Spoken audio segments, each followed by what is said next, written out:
Junior, normally you would see the leaders come here and short pit here at the end of stage 2. But Stephen Dorian just told the 88 of Shane Van Gisbergen, we think rain is coming, so they're not going to make this move, Trevor, like the 9 is making. Now these leaders have the opportunity to pit this next time by because they will close pit road at the start-finish line, so they could pit if they choose. We heard Marty say they think rain is coming. The 88 so good on old tires. Fun to watch these two battle at the front, off of turn 11, into the stadium section. Ty Gibbs leading Shane Van Gisbergen. Both qualified in a good position, had good cars in practice, and now they battle for the race lead. Oh, and Ty Gibbs stay out. Yeah, 88 stays out. Ty Gibbs says, I'm going to pit with 2 to go to the stage. Got battles everywhere. Side by side, out of the stadium. Here's Van Gisbergen. Look at the beating and banging. Muscle up. 88 going to lead this lap as they come back down the front straightaway.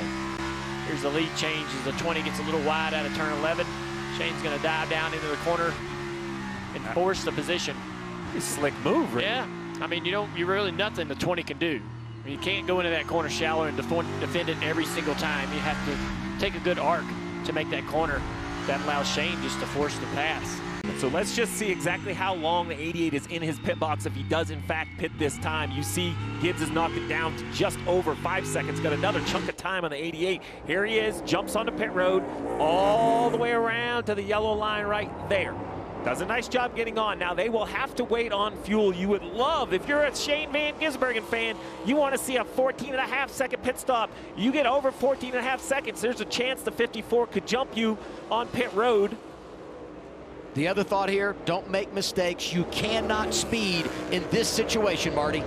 So Adam, Stephen Dorian actually wanted SVG to run a couple of more laps, but then he came back on the radio and said, I hear you, but these tires are absolutely shot. The 88 has been terrific on the long runs today. He said he needs a little bit more turn in the slower corners. And now, as Steve talked about, the waiting on the fuel, they jump on the hood. He's back out on the track. We'll see where he cycles out once the 54 pits. Pretty close, or just over 15 seconds. I think this battle between the 80 and the 54 should be good. At a normal track, I think the 54 could make up a ton of time, but this backwards pit stop, it's hard to do very quickly.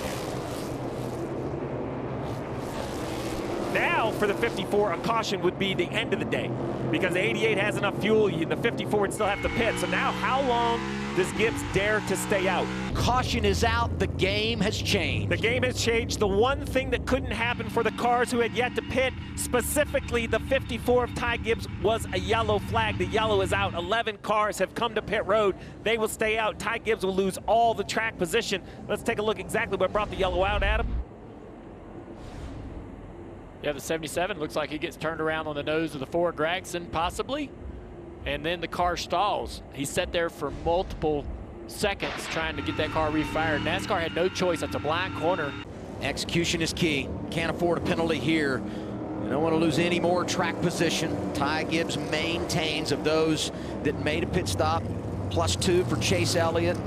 McDowell loses 1. Byron gains a spot. So does Blaney. Cindric going in the wrong direction. 9 drivers staying out here in this cycle as we have a caution just over 30 laps to go. Adam, this fell perfectly for Shane Van Gisbergen, who is now in the lead. But after the pit stop, he radioed Stephen Dorian, his crew chief, said, I think we have a loose wheel. They have checked video here, also back at the team headquarters in Concord, North Carolina. They confirmed that we got all the lug nuts tight. But twice now, since that radio transmission, SVG has said on the radio, and he's talking about it right now as well, he said it does not track right. Something does not feel right with the car. I'm going to trust you guys. All the lug nuts are tight, but something's wrong. So let's just look at this 88 pit stop. Remember, normally loose wheels are when the jack gets dropped before wheels are tight. Left side's a little bumbling coming off, but they're both tight well before the jack man drops. You come to this side, they're waiting on gas, so while they're in a hurry, they're like at 80%. Right side's tightened. The jack is set down nice and easy, so that's not a guarantee that the wheels are tight, but I see why the team feels confident. There wasn't really any question mark about when the jack dropped, but obviously SVG is feeling something. We will see if it turns into something more than just a feeling here on this restart. Off we go once again in Mexico City.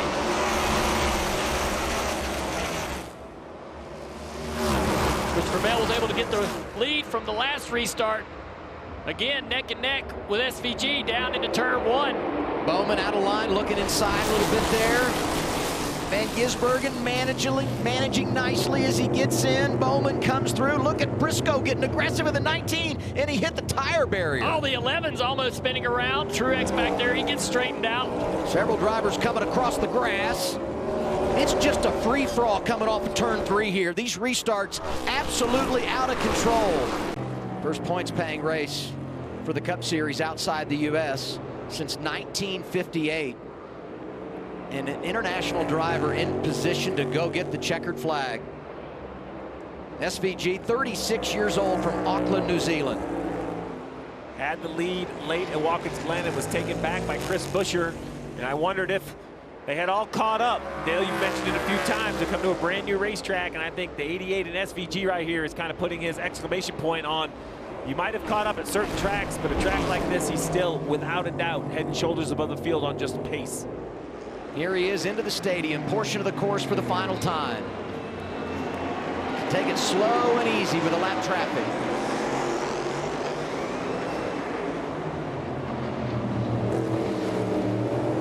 Off of turn 15. NASCAR making history. Racing in Mexico City. And the first name on the trophy is Shane Van Gisbergen. Hell yeah, buddy. You are such a badass. Yes!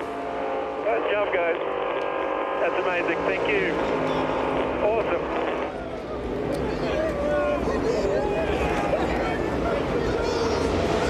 Great job, team. Way to fight through that weekend.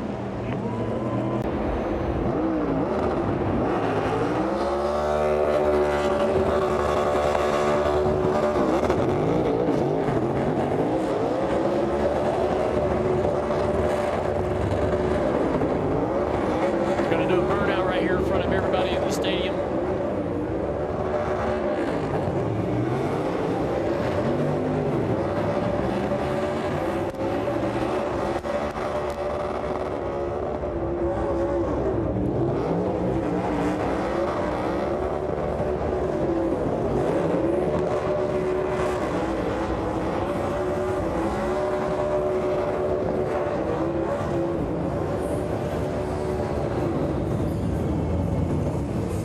How all the folks from Australia watching him run this race and win, as we see him get out, get on top of the car, and made his name in V8 supercar racing in that country. But from New Zealand, I imagine there's plenty of people in that country as well very excited about this win for Shane.